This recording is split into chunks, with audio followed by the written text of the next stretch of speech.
we are the recipients of a legacy understanding of what business is and what it can do, and that legacy really is founded on a very narrow view of business, one that is founded primarily on the idea of profit maximization. The problem with that is that when you have that as your guiding view, that all sorts of ethical considerations and creative social considerations fall by the wayside, and that leads to it's not only a potential for corruption, but it actually is an impoverishment of the potential of business. I think it's much more authentic and valuable to think of business as engines of social transformation. And when businesses succeed, it's because they're responding to social problems. And profit naturally needs to be there, but it's an outgrowth of being successful in responding to social needs. Now, what are the social needs that we need to respond to? According to the Institute for Economics and Peace, over 13% of global GDP is spent on costs relating to violence, wars, and other kinds of conflicts.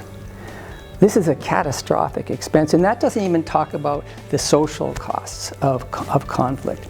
Now, that is a terrible situation, but in a sense we could also look at this as a business opportunity, because where there's a problem, businesses can have a response. And I think it's a mistake to think that we should just look to governments to respond to these kinds of social problems. Businesses can and should have a role.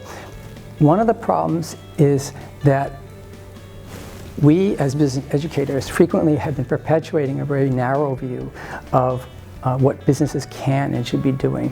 But if we as educators take a broader, more creative perspective into what business can do and why, then we can actually be far more innovative.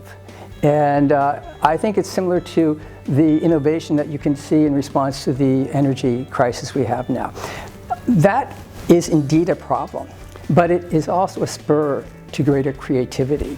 And if we can take that same kind of creativity and apply it to peace building, we'll see that businesses can intervene in very constructive ways, where they're not sacrificing their profits, but they're actually engaging in a way that they can contribute to greater stabilization, social stability, and finding new markets, and also empowering themselves because they are responding to an enormous need socially. I suspect that we will not find a solution to the great problems of conflict and war without business.